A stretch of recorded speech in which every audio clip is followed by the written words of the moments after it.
Hi, and our last speaker of the day, or it should be the first speaker of the morning if you're here in the United States, it is October 13th. This is the day that Pluto goes into Aquarius direct after all its 5 months in there. And it'll be there for 20 years. The age of change, they keep calling it. But today I'm having a great opportunity to have Dr. Tristán Kapp, PhD, presenting out of South Africa, and he's going to share his thesis with us. Welcome. And I probably butchered your name. No, that was perfect. Thank you, Ed.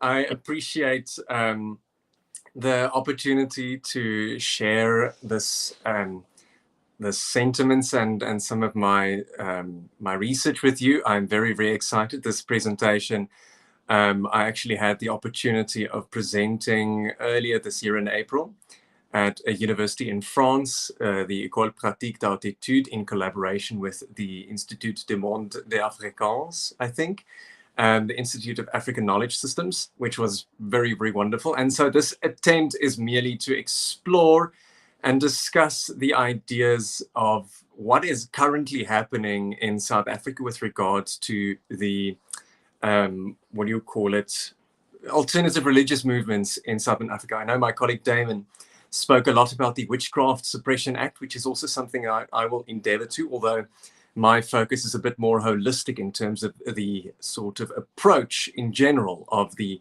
positive and negatives of the movements of religious or new religious movements or alternative esoteric religious movements in Southern Africa.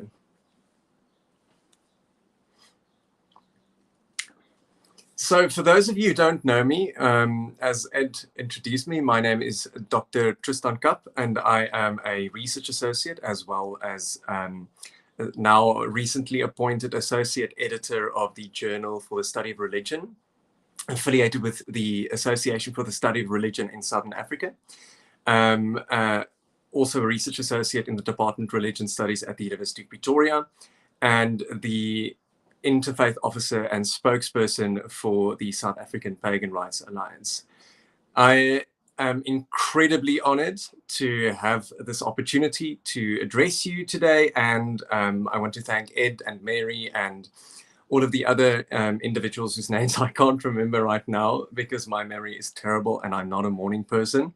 But I appreciate this opportunity and you guys for allowing me this opportunity, and yeah, for being here today. And I'm very much looking forward, and I hope that I will not bore you. And that's why I included a lot of pictures in my presentation, so that you will have the opportunity to not be bored. So the introduction, or the purpose of my presentation today, will be to document and sort of contextualize esoteric traditions and sort of new religious movements in Southern Africa, and examining how these groups are misrepresented and sometimes marginalized since and before South Africans transition to a secular democracy in 1996.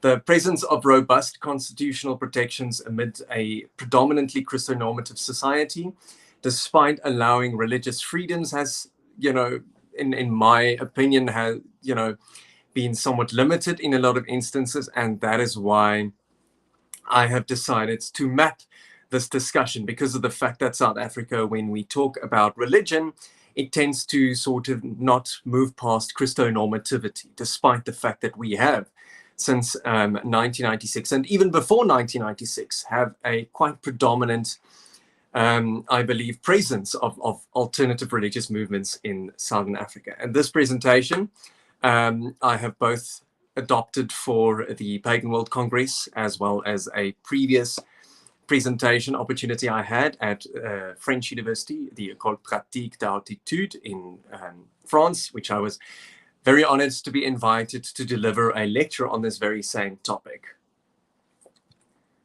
So the historical and legal context of South Africa.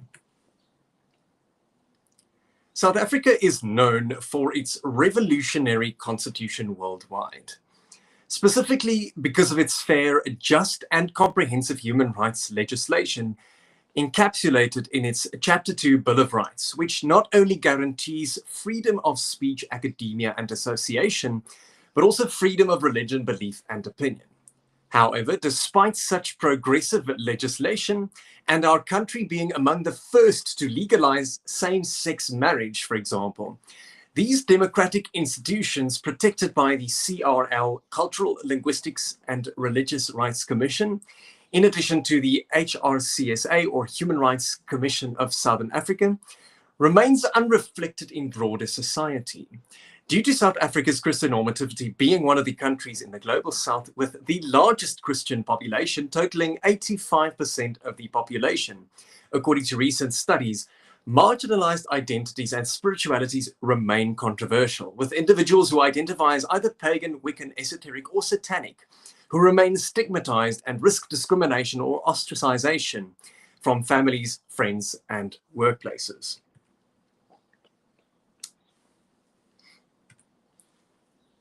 We all know the story of Jan van Riebeeck, who arrived on South African shores at the Cape of Good Hope to establish a trade route from the African peninsula to Europe.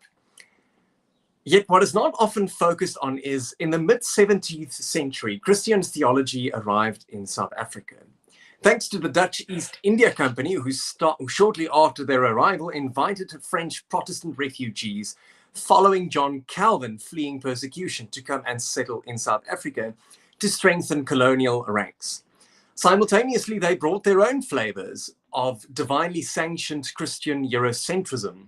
Abraham Kuyper, Prime Minister of the Netherlands between 1901 and 1905 and neo-Calvinist pastor, delivered a keynote inaugural address at the Vrije Universiteit Amsterdam on his theology of sphere sovereignty, which gained traction in the Reformed Church around the 1880s, which later influenced apartheid and remains central to the Christian Reformed doctrine in Southern Africa. But we'll get to that. The French, via Calvin's Institutes of the Christian Religions, introduced the idea of chosenness in European Christian identity, which still today lies at the heart of colonialism and imperialism in South Africa. This is a picture of Abraham Kuyper and John Calvin. John Wilson, 1799 to 1870. Wilson was a self-taught Scottish historian missionary who, in the 1830s, gave a series of talks on the Israelite genealogy of the people of Northern Europe. Wilson believed that the people of Britain, later the whole of Europe, were descendants from the tribe of Ephraim. Around the same period, large number of foreign, primarily British migrants, Uitlanders, moved towards the Zuid-Afrikaanse Republiek, as it was known at that time, after the discovery of gold in Johannesburg and diamonds in the Transvaal, today known as Pretoria. The Boer government's refusal to grant the Uitlanders political rights and access to these riches was a major point of contestation. The Brits weren't happy with this, so they waged war with the Afrikaners, and after numerous failed attempts, they had a leadership change who eventually brought 180,000 troops with them and won. This resulted in Afrikaner concentration camps and the scorched earth policy, where a lot of Afrikaner or Boer or Voortrekker farms were burnt down.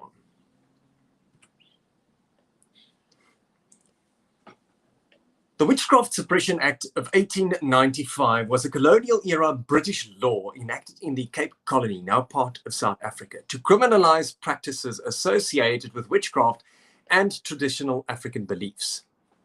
This law was part of a broader colonial effort to suppress indigenous spiritual and healing traditions, which were often viewed as superstitious, fraudulent, or a threat to colonial authority, as my colleague Damon Leff mentioned in his presentation.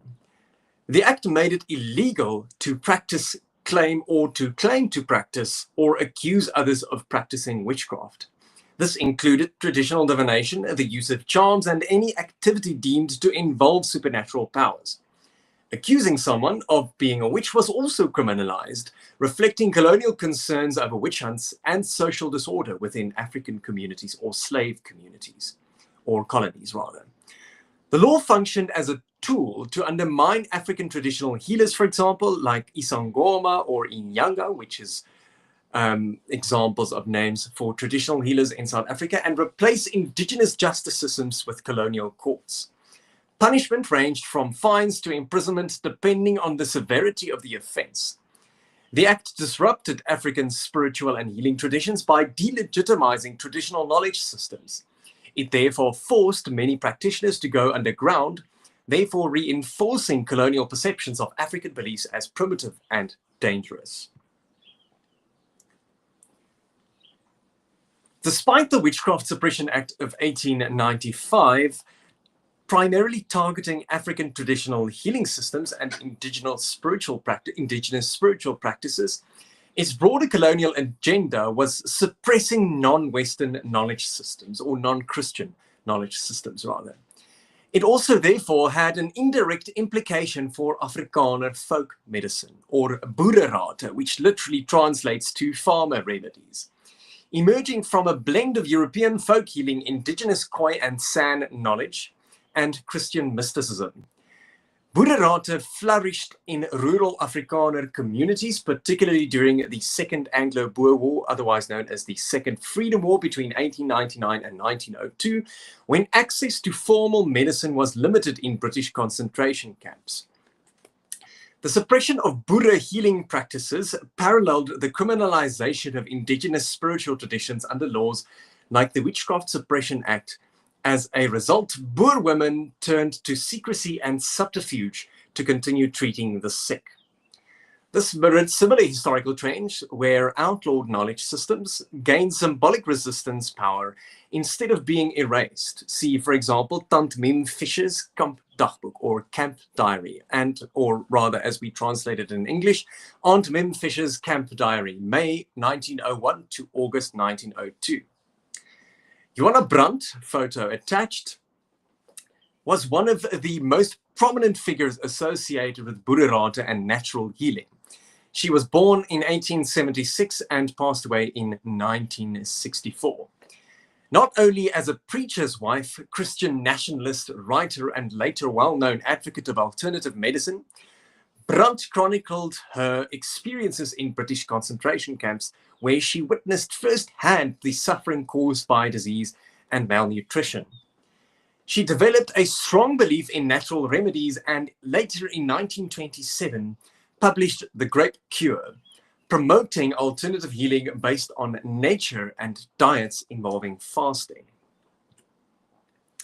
Yet while boererate is traditionally considered a system of natural healing, even amongst Christians today, its resemblance to practices historically labeled as witchcraft involving the use of herbal remedies, ritualistic applications, and esoteric knowledge has contributed to its ambiguous status. The Witchcraft Suppression Act, as mentioned earlier, of 1895 in the Cape Colony, despite, as I said, primarily targeting indigenous African spiritual and healing traditions, reflected broader efforts to delegitimize all non-European medical and magical traditions, including those of Afrikaner women.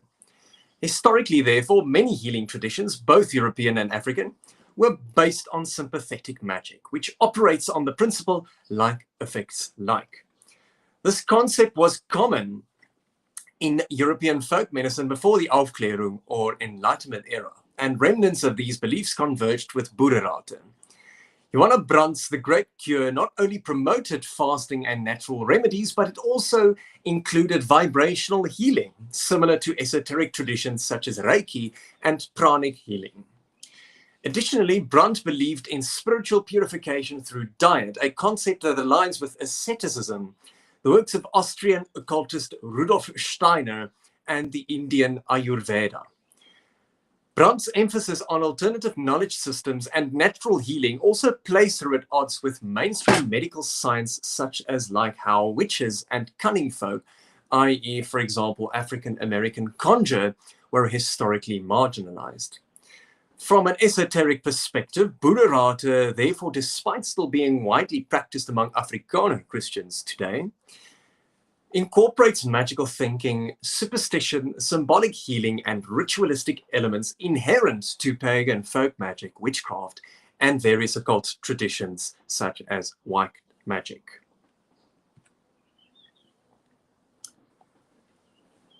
Skeletons of the NG Kerk, Super Afrikaners, Freemasonry and Occultism. So I have attached a Dutch anecdote from 1914 that says that met de vrouwheid van den Afrikaner gaat zeer goed samen een ingeworteld geloof aan de duivel en spoken.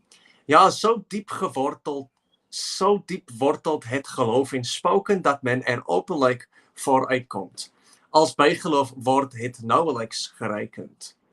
The piety of the Afrikaner goes well with an ingrained belief in the devil and ghosts. Indeed, the belief in ghosts is so deeply rooted that one openly admits it. It is hardly considered superstition.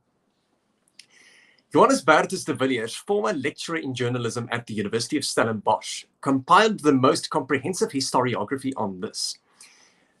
The history of, or the pre-apartheid history of the Afrikaners' relationship with the occult in South Africa.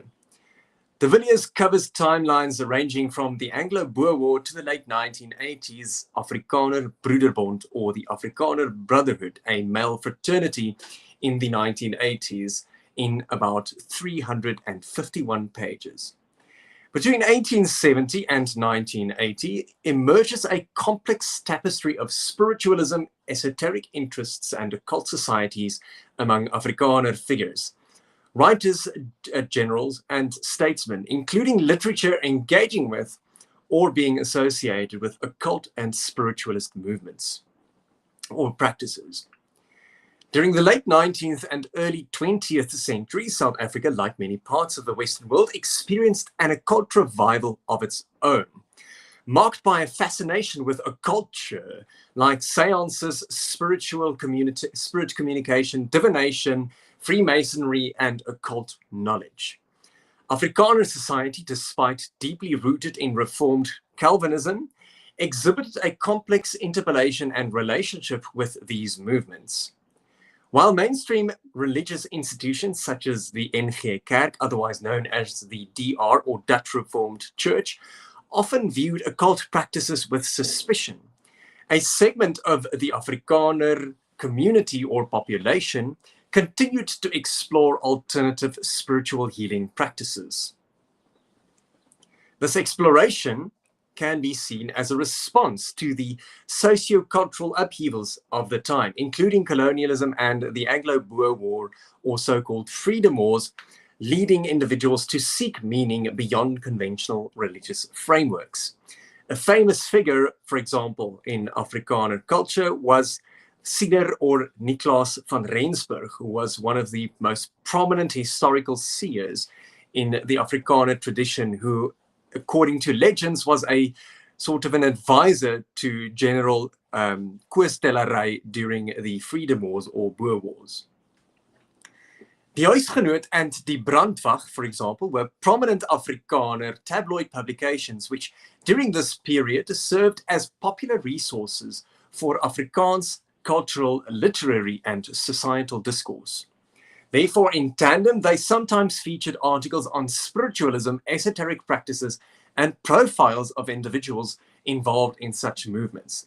They played a pivotal role in both reflecting and shaping public perceptions of occult practices within Afrikaner society.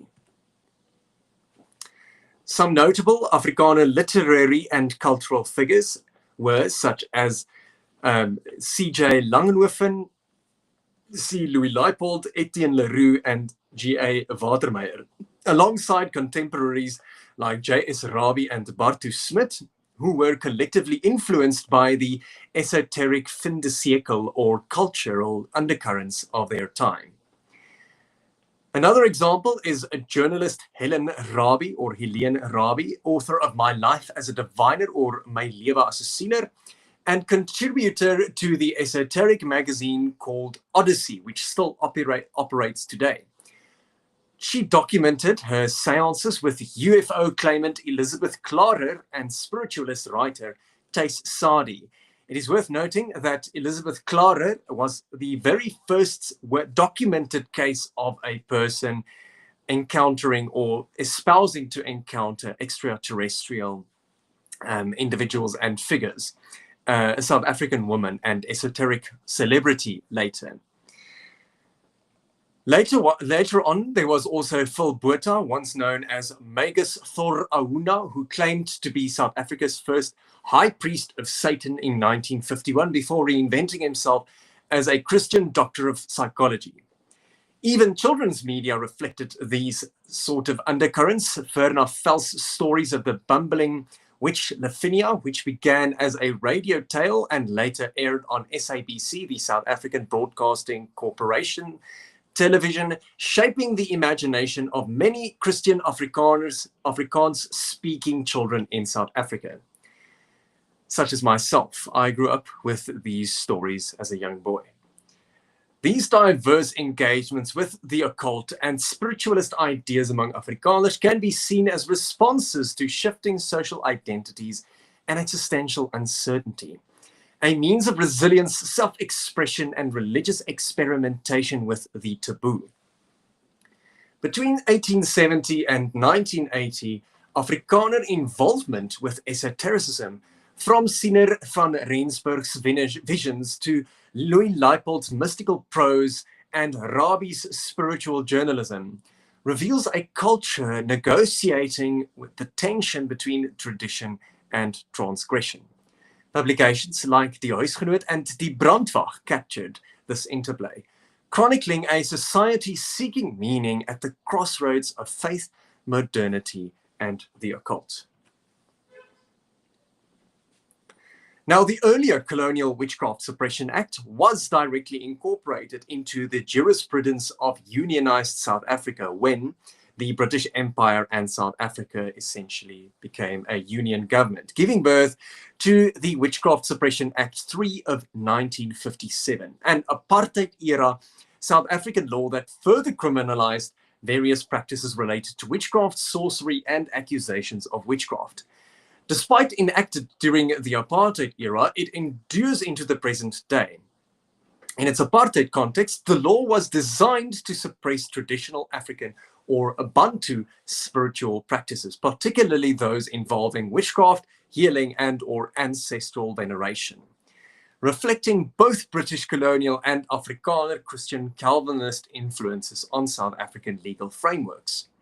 Yet, despite being in contrast to the Constitution of 1996 later on, witch hunts and violent reprisals were and still are common in some rural communities. Any claim to possess supernatural powers for divination, cursing, or harming others is prohibited by law in contemporaneity. This effectively criminalizes traditional healers, diviners, isangoma, and folk practice, like witch doctors, who rely on spiritual or supernatural explanations for their epistemologies and understandings of the world. It is also an offense to use or pretend to use occult powers to cause harm, fear, or damage to persons or property. I've written a publication on this called The Devil Made Me Do It, Pseudo-Occult Crime in Southern Africa, where I sort of elaborate on this idea of occult crime in Southern Africa and how this constitutional or this claim of occult crime in Southern Africa is somewhat legally indefensible in sort of claiming someone being occult criminally involved. But I'll talk about that a bit later. The law therefore presupposes that the occult and esoteric spiritualities and their practitioners are therefore automatically harmful in nature, reinforcing Western legal, Christonormative, and medical perspectives, dismissing the inherent validity of non-Christonormative cultural beliefs. Apartheid authorities therefore used the church and the courts to suppress African indigenous epistemologies, considering traditional healing as superstition or fraud. The law reflects Christian missionary influences which sought to replace indigenous spiritual beliefs with Western medicine and Christian beliefs. It disproportionately targeted African communities, particularly in rural areas where belief in witchcraft in, for example, the indigenous languages referred to as Tagati or Umtagati, for example, fails to sorry, I have just lost my place now. It disproportionately targeted African communities, particularly in rural areas where belief in witchcraft, commonly known as Tagati or Umtagati and ancestors, remained very strong. The act has been widely criticized for being outdated and discriminatory, as it fails to distinguish between harmful practices and legitimate traditional healing. Many Isangoma and Inyanga, or herbalists, operate under legal uncertainty, as their spiritual practices could be deemed illegal. However, we do have today certain communities such as the Traditional Healers Organization and other regulatory bodies that protect and regulate the traditional health community in Southern Africa. While the Act criminalizes accusations of witchcraft, witch hunts continue in South Africa, often resulting in violence, murder, and exile, communities often take the law into their own hands, punishing alleged witches despite legal prohibitions.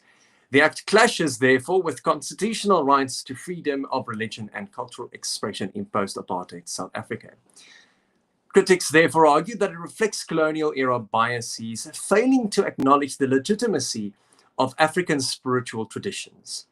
The Witchcraft Suppression Act 3 of 1957 remains a controversial and contested, outdated piece of legislation that criminalizes indigenous African spiritual practices, contemporary witchcraft practices, and bona fide religious practices, while failing to prevent witchcraft-related violence.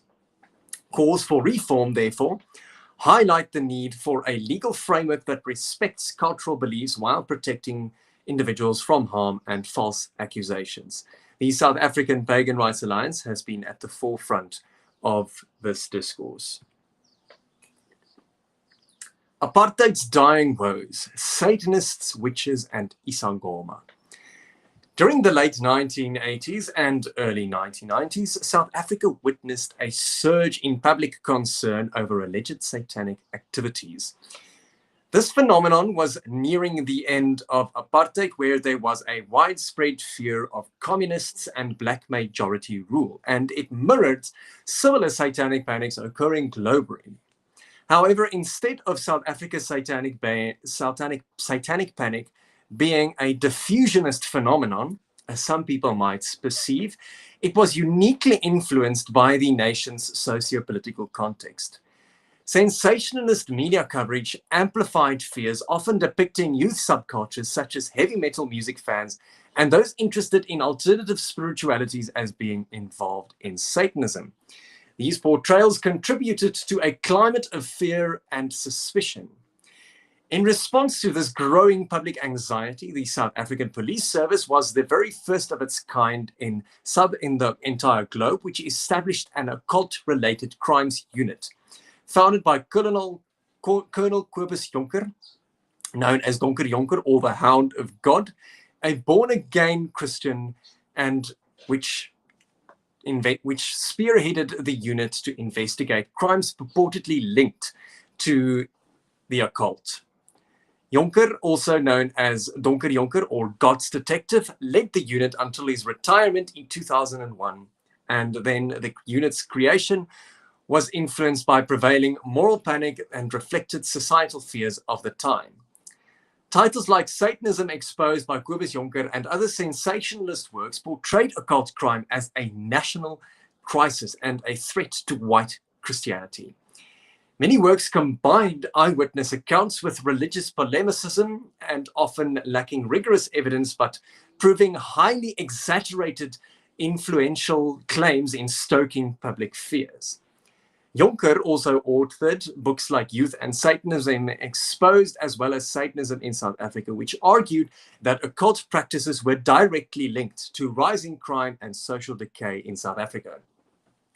Other figures such as Rodney Seal, who was an evangelist and former police officer, as well as prominent speaker on occult dangers, wrote and distributed pamphlets and books at schools warning against the spread of Satanism in South Africa. Also delivering talks in churches, schools, and police training programs, advocating strict vigilance against occult influences in the country. Sorry, my alarm just went off. delivering talks in churches, schools, and police training programs advocating strict vigilance against occult influences, teaching that heavy metal music, Dungeons and Dragons, and alternative spirituality were gateways to Satanism. Attie Lamprecht, former detective in the South African Police's Occult-Related Crimes Unit, otherwise known as ORCU, and later a senior government official, worked alongside Kobus Jonker in the Occult Crimes Unit, investigating alleged satanic-related crimes and ritual abuse cases. Lamprecht became a key spokesperson for the South African government's stance on Satanism and the occult, particularly during the 1990s moral panic. Assisted in training police officers on identifying and handling occult-related cases, including those allegedly involving ritual murders and satanic recruitment in schools. Lamprecht frequently collaborated with religious groups to develop strategies for combating occult influences in South Africa, provided expert testimony in court cases and public hearings related to occult crime. There was also the pastor Neville Goldman, who was an infamous pastor and anti-occult educator. These are some of the notable South African universities that have dedicated advanced non-confessional academic scholarship critically evaluating satanic panic myths in Southern Africa. You've got Dr. Daniel Dunbar and Professor Sandra Swart from the University of Stellenbosch Department of History. Then, of course, there's me, a part of the University of Pretoria Department of Religion Studies. Then there is Christina Engela, a very good colleague of mine who started this entire discourse of debunking satanic myths in academia, who is currently busy with her PhD at the University of the Western Cape. And then there is the Professor Lee Sharnik Udemans, as well as Dr. Dale Wallace from the School of Religion, Philosophy and Classics, University of KwaZulu-Natal. And finally, the most brilliant of all and my favorite of all, Professor Nikki Valkhoff at the Center for Diversity Studies at the University of the Witwatersrand. I recently had the privilege of collaborating with her on her book, The Devil Made Me Do It, Understanding Occult Crime in South Africa, which was published earlier this year.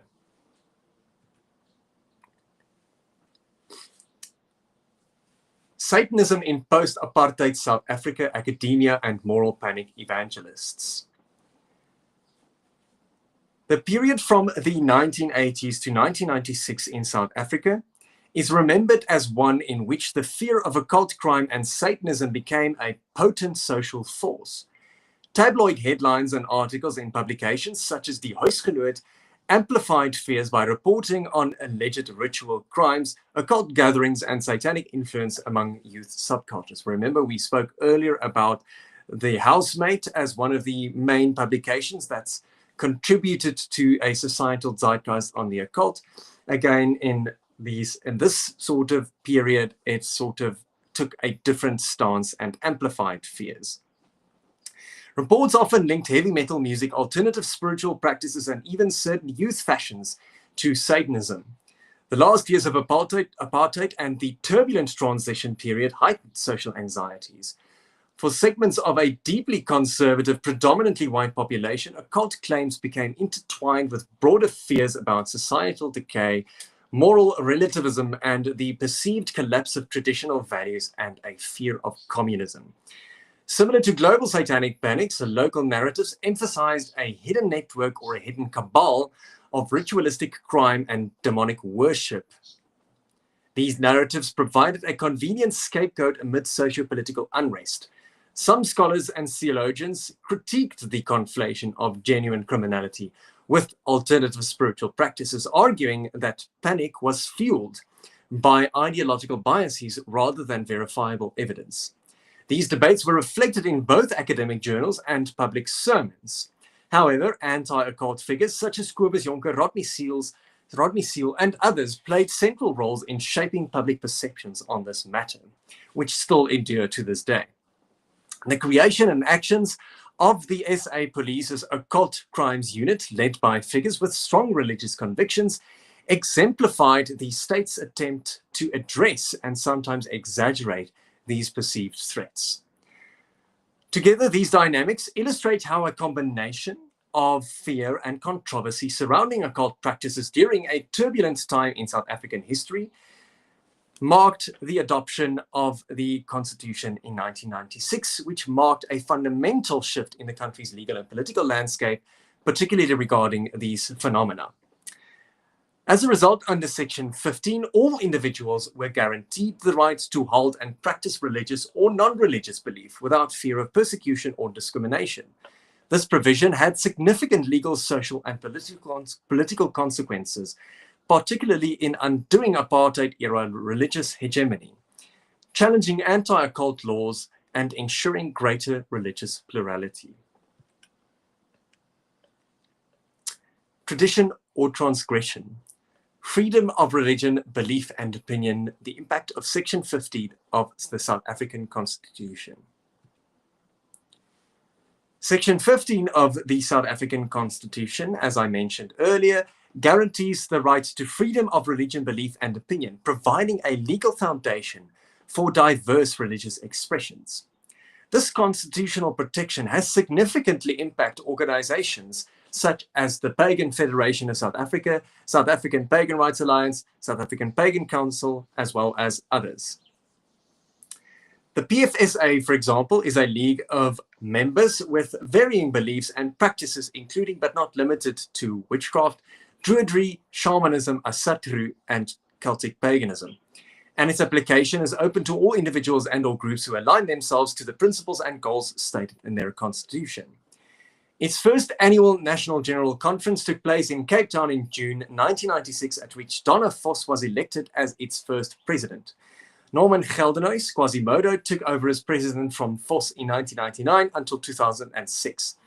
Many diverse groups have subsequently been formed and reflects the independent spirit of diversity so characteristic of the modern pagan movement in South Africa. No one pagan group or person may be said to speak for all pagans in South Africa. The South African Pagan Rights Alliance, for example, however, was established in 2004 to advocate for the rights of pagans and individuals accused of witchcraft. SAPRA operates under the protections afforded by Section 15. SAPRA therefore actively campaigns against witchcraft accusations and related human rights abuses, highlighting cases where individuals have been persecuted due to allegations of witchcraft. The organization has questioned the constitutionality of the Witchcraft Suppression Act 3 of 1957, arguing that it infringes upon the rights guaranteed by Section 15, as highlighted by my colleague Damon Leff. Through initiatives like the 30 Days of Advocacy Against Witchcraft Accusations and Witch Hunts, SAPRA has raised awareness about the dangers of witch hunts and promotes the rights of those practicing pagan religions.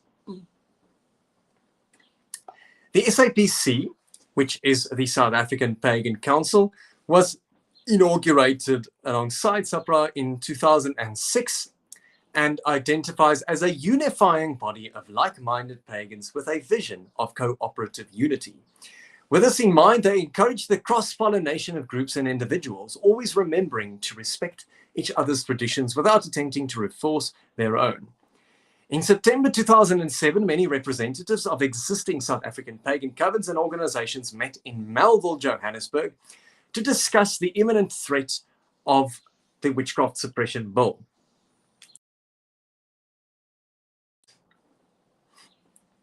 This meeting reflected or elected 5 self-defined witches to act as representatives under the auspices of the South African Pagan Council, in order to fulfill what has become known as the Melville Mandate.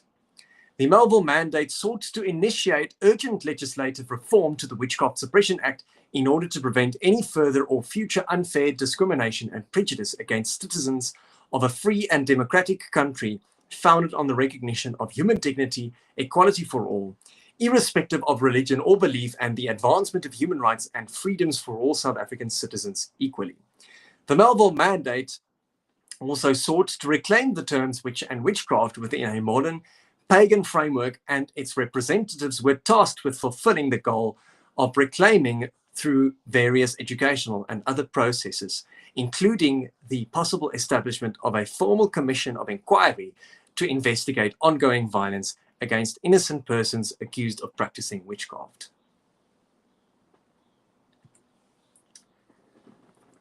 However, the South African Satanic Church, founded by Rian Swiegelaar and Audrey Norton in February of 2020, was the first officially registered satanic organization in South Africa. Modeled in part on the Satanic Temple in the United States, it represented individuals who view Satan not as spiritual deity or entity, nor an embodiment of evil, but as a symbol of freedom, self-empowerment, and rational inquiry. The SAEC sought to educate the public, challenge the lingering satanic panic narratives, and advocate for secularism in South African public institutions and religious inclusivity under South Africa's constitutional protections. Its headquarters in Century City, Cape Town, provided a community for a select few self-described self-seekers, individuals marginalized by mainstream religion and drawn to a spiritual autonomy. Audrey Norton, a self-proclaimed psychic medium, framed her work around healing and intuitive insight, positioning herself as a bridge between spirituality and psychological well-being. Rian Swiegelaar, on the other hand, regarded as the theological architect and public face of the Satanic Church, offered workshops on intuitive development and practical magic while contextualizing Satanism within Afrikaans cultural identity. Together, they aimed to legitimize Satanism as a modern spiritual path centered on self-knowledge, liberation, and personal responsibility in post-apartheid South Africa. Later, however, they would both revert back to Christianity and now act as anti-occult conspiritualist activists or textbook Christian moral panic grifters, profiteering from appeals to authority as ex-Satanists, scamming people out of their money with spiritual warfare courses and invoking alarmist conspiracies reminiscent of an apartheid past. Swiegelaar therefore plagiarized the sales pitches of anti-occult evangelical grifters like John Ramirez and Rebecca Brown, who popularized the act of turning exaggerated cult controversies into quasi-survivor shock testimonies, selling thought-terminating cliches in a French church enterprise filled with gullible housewives. After all, if you want to be rich and not pay taxes in South Africa, build a church. The media in post-apartheid South Africa still struggle with accurate, non-stigmatic representations of alternative belief systems in South Africa.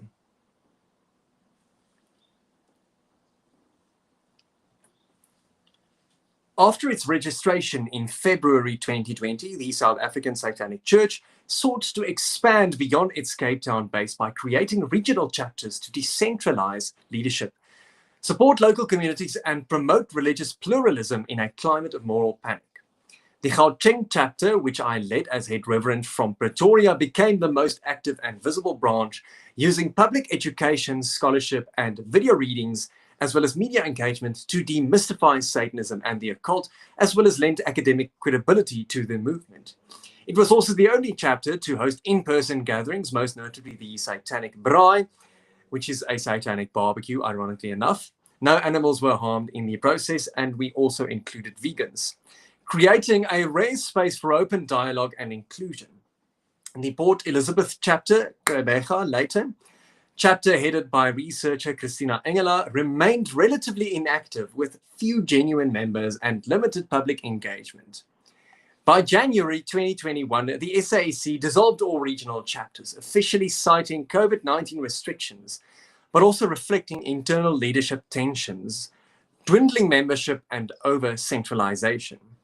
Together, these chapters represented the SAEC's brief but significant experiment in building legitimacy, community, and visibility for alternative spirituality in post-apartheid South Africa. The SAEC also faced significant backlash from fundamentalist Christian groups and anti-occult activists, including accusations of the infamous satanic ritual abuse, animal sacrifice, and devil worship, despite no evidence supporting such claims. Opposition from conservative religious leaders who called for government intervention to ban the organization. Social stigma and threats directed at its leaders and members. In 2022, Rian Swiggelaar announced his resignation from the SASC, stating he had experienced a personal spiritual transformation with Jesus Christ. Following this, the church officially closed its doors, but despite its closure, the SASC made history as the first legally recognized satanic religious organization in South Africa, demonstrating the extent of constitutional protections for religious freedom under Section 15 in South Africa. Its impact remains a pivotal case study in religious plurality and freedom of belief in post-apartheid South Africa. Rian Swiggelaar, once the presiding reverend for the South African Satanic Church today, works closely with Adele Frey, another Christian ex-Satanist grifter associated with sensationalist disinformation reminiscent of the apartheid-era satanic panic.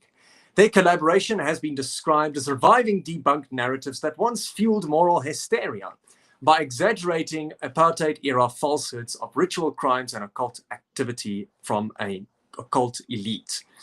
This shift stood in stark contrast to the initial SASC's founding mission of rational inquiry, inclusivity, and spiritual autonomy. While Swiggelaar had originally championed this vision of Satanism rooted in critical thinking and personal freedom, his later adoption of alarmist rhetoric undermined both the credibility and public legitimacy of Satanism as belief system. Today, he continues to circulate misinformation, echoing that of the late Rebecca Brown and John Ramirez, about Satanism's structure and practices, showing internal discord and public confusion. As former Gauteng reverend of the SASC and South Africa's leading occult and alternative religious expert, I publicly criticized these actions, arguing that reviving panic-based discourse contradicted Satanism's de facto commitment to constitutional religious freedoms and secular pluralism. Such rhetoric, I maintained and still maintain, not only damaged the SASC's credibility, but also risked reigniting the stigma that the organization ought to transcend against Satanism. Despite mirroring apartheid-era misinformation tactics, Swiggelaar's actions have drawn little criticism for betraying the progressive, inclusive principles that once defined his mandate and the South African Satanic Church's role in South Africa's evolving spiritual landscape. South Africa's subconscious is still malignant and an infectious idea of post-apartheid satanic panic narratives that has been reignited by individuals such as Rian Swiggelaar in South Africa. This is why, as I mentioned earlier, the anti-Satanist scene remains a macabre cash cow. Sorry, my alarm just went off again. Christian fundamentalists who seek reinforcement of their spiritual neuroses. Religious freedom today, the way forward, mapping the future of Section 15 in the South African Constitution 1996. While Section 15 of the South African Constitution guarantees freedom of religion, it does not enforce a strict separation of religion and state, nor does it regulate Christian religious professions, which are often at the forefront of human rights abuses. As such, controversy persists over some schools promoting Christian prayer despite it being illegal for public schools to exclusively associate with a single religious view since 2017. Religious holidays, public holidays, still exclusively favor Christian traditions, for example, Christmas and Easter, and the recognition of non-Christian minority religions. Many minority belief systems still face systemic marginalization, exclusion, and persecution despite legal protections. Evangelical and fundamentalist Christian lobby groups such as the ACDP or African Christian Democratic Party, a political party, including figures like Rian Swiggelaar inter alia, have opposed constitutional protections for alternative spiritualities in South Africa. These groups argue that Satanism, paganism, Wicca, and occultism should not receive equal protection under Section 15. For example, attempts to reintroduce anti-satanic laws or restrict the visibility of occult belief systems in public spaces.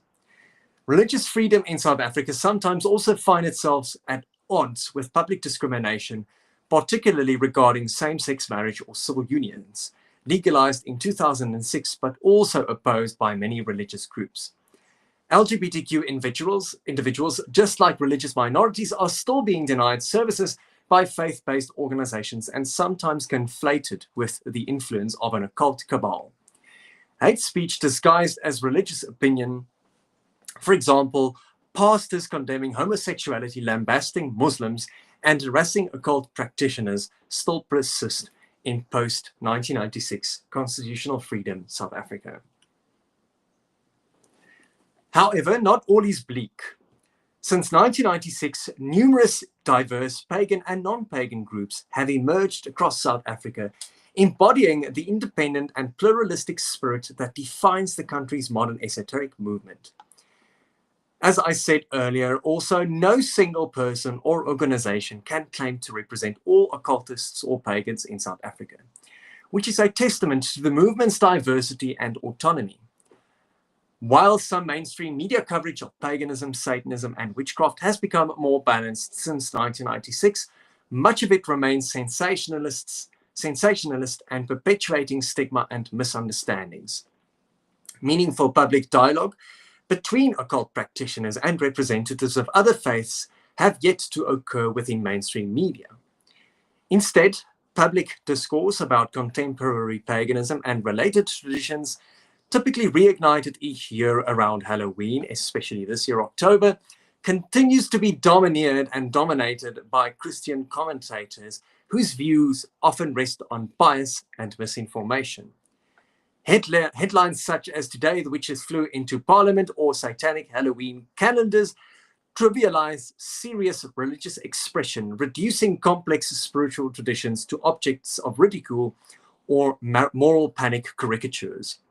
Such portrayals sustain the marginalization of esoteric belief systems, casting them as a fantastical rather than legitimate expression of religious epistemologies.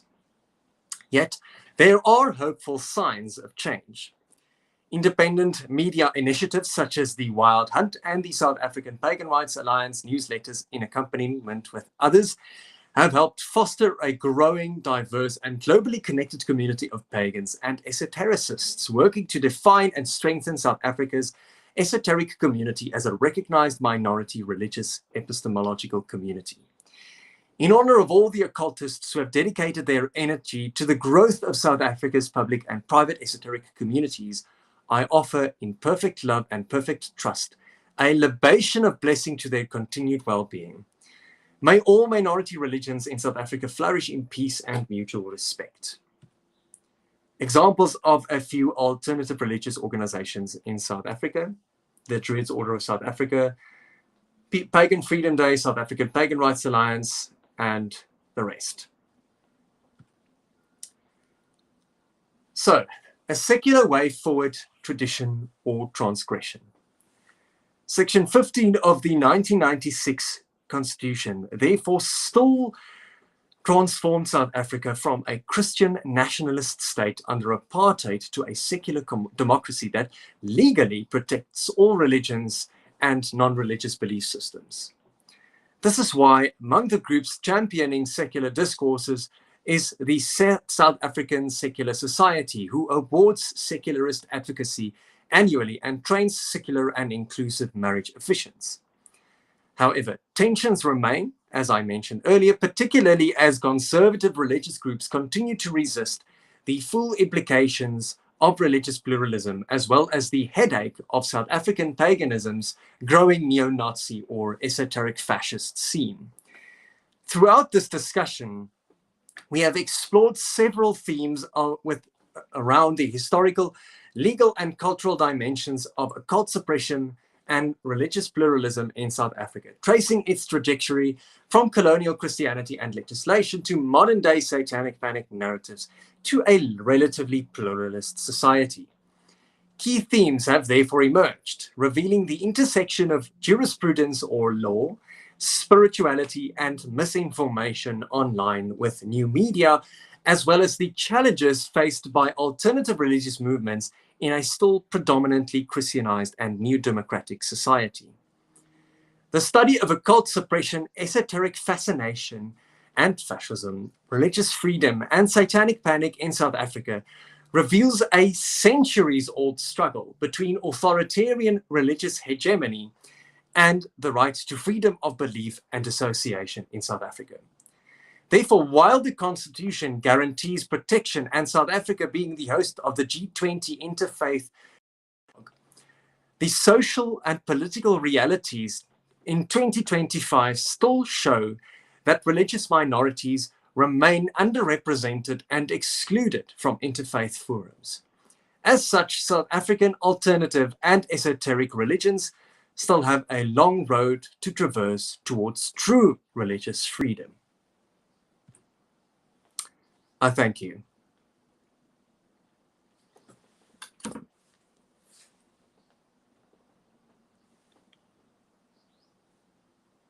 Thank you. That was very impressive.